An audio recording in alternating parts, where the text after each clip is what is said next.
What is up, my fellow financial gladiators and economic Jedis? Welcome back to Boss Economics World, the only channel that peels back the layers of the economic onion until you're crying either from the truth or from your portfolio's performance. Today, we're dialing the time machine forward to the glorious, not at all dystopian future of September 17, 2025. And boy, oh boy, the swamp in Washington, D.C. hasn't been drained, it's been turned into a hot tub, and everyone's jumping in. The headline hitting the terminals is this: the Senate Banking Committee, in a move of shocking, well, completely unshocking partisan unity, just jammed through the nomination of one Stephen Miran to be a Federal Reserve Governor. The vote was 13-11, straight down the party line, a perfect reflection of our politically induced societal schizophrenia. Now, who is Stephen Miran? Is he some obscure Nobel laureate in waiting, a monetary policy ninja pulled from the ivory towers of academia? Not quite.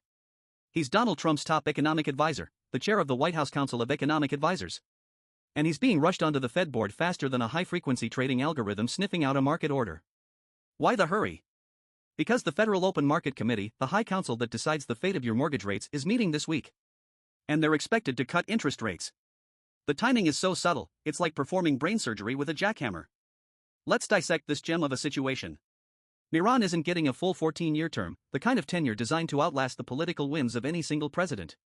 Oh no, that would be too independent. He's getting a short-term post. And to take this job, he's going on an unpaid leave of absence from his White House gig. Let that sink in. An unpaid leave. This isn't like a professor taking a sabbatical to write a book.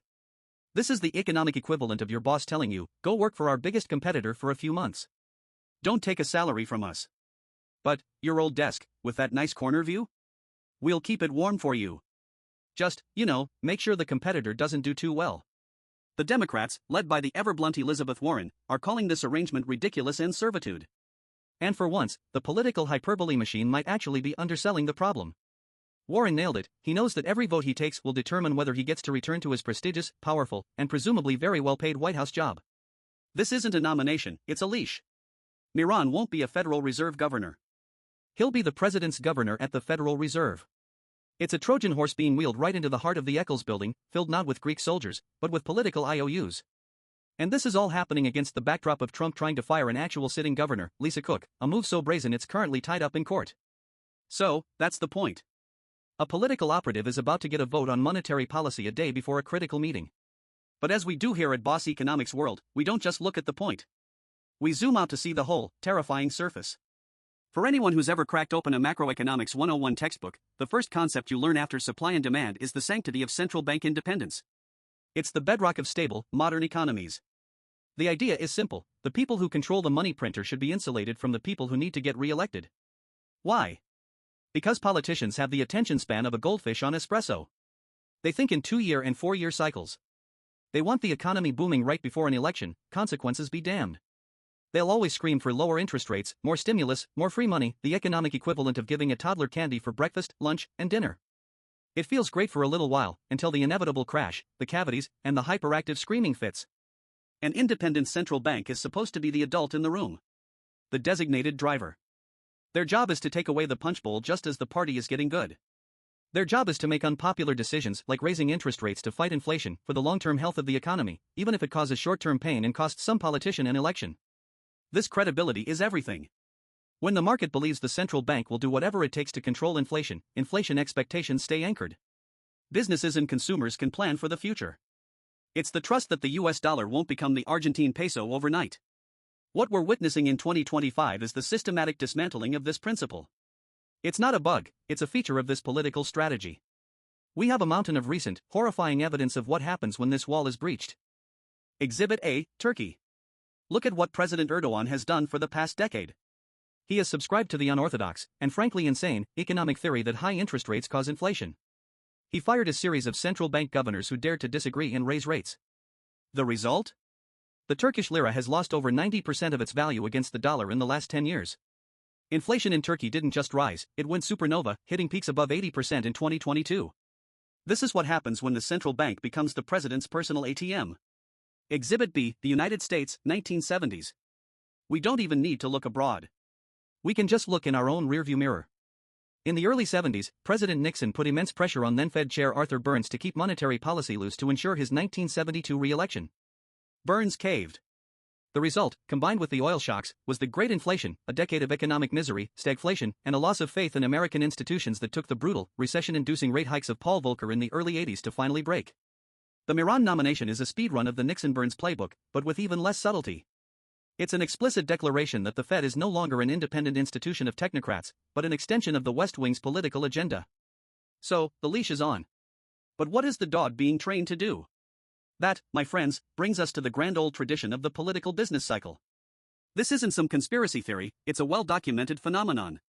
The theory, championed by economists like William Nordhaus, posits that incumbent politicians will manipulate economic policy to juice growth, employment, and feel-good vibes in the 18 months leading up to an election.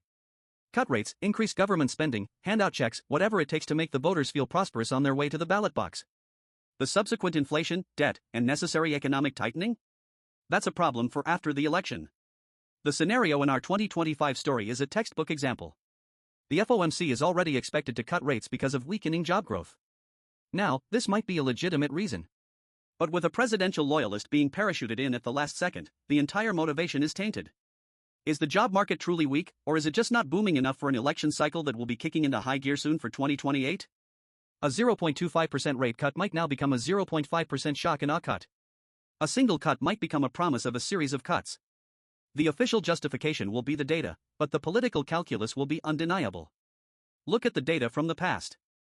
Studies from the National Bureau of Economic Research (NBR) have shown a clear correlation between pre-election economic performance and incumbent victory. According to analysis by political scientist Larry Bartels, $1 of income growth in an election year has historically had about 4 times as much impact on the vote as $1 of growth earlier in a president's term. The market knows this. The professionals watching this video know this. The game is to create an economic sugar high. The Miran appointment is just ensuring there's a dealer on the inside, ready to supply the cheap stuff right on schedule. Okay, so the politicians get their pre-election boom. Who cares? We should all care, because the market isn't stupid. And when the market loses faith, it exacts a terrible price. In the short term, stocks might rally on the news of a rate cut. The market is a sugar addict, and the Fed just promised a lifetime supply of cheap candy. But the bond market, the so-called smart money, operates on a longer timescale. The bond vigilantes are watching. When they see a central bank being co-opted by politicians, they do 2 things. 1. They assume future inflation will be higher, because no one will be there to apply the brakes. 2. They demand a higher risk premium for holding that country's debt, because the institution backing it is no longer credible. This means that even if the Fed cuts the short-term federal funds rate, the interest rates that actually matter for the real economy, like the 10-year and 30-year Treasury yields that influence mortgage and corporate borrowing costs, could actually go up. We have a perfect, spectacular, recent case study of this, the United Kingdom's mini-budget crisis in September 2022. The new government of Liz Truss, driven by political ideology rather than economic orthodoxy, announced a massive, unfunded tax cut. They essentially told the market, we're flooring the fiscal accelerator, and we don't care about the consequences. The market's reaction was swift and brutal. The value of the British pound plummeted to a record low against the dollar. The yields on UK government bonds, gilts, skyrocketed so fast that it nearly bankrupted British pension funds, forcing the Bank of England to launch an emergency bond buying program to prevent a full-blown financial meltdown. The government's borrowing costs soared, its credibility was incinerated, and Liz Truss became the shortest-serving prime minister in UK history. That is what happens when you spook the bond market. That is the price of lost credibility. By turning the Fed into a political plaything, the White House in our 2025 scenario is running the exact same playbook. They're chasing a short-term political win at the risk of a long-term, systemic financial crisis. The very rate cuts they are trying to engineer could be completely negated by a revolt from the bond vigilantes, leading to higher borrowing costs for everyone. This is the big one. The endgame. All of this, the political appointments, the loss of independence, the market volatility, threatens the single most valuable economic asset the United States possesses, the US dollar's status as the world's primary reserve currency. Why does the world use dollars?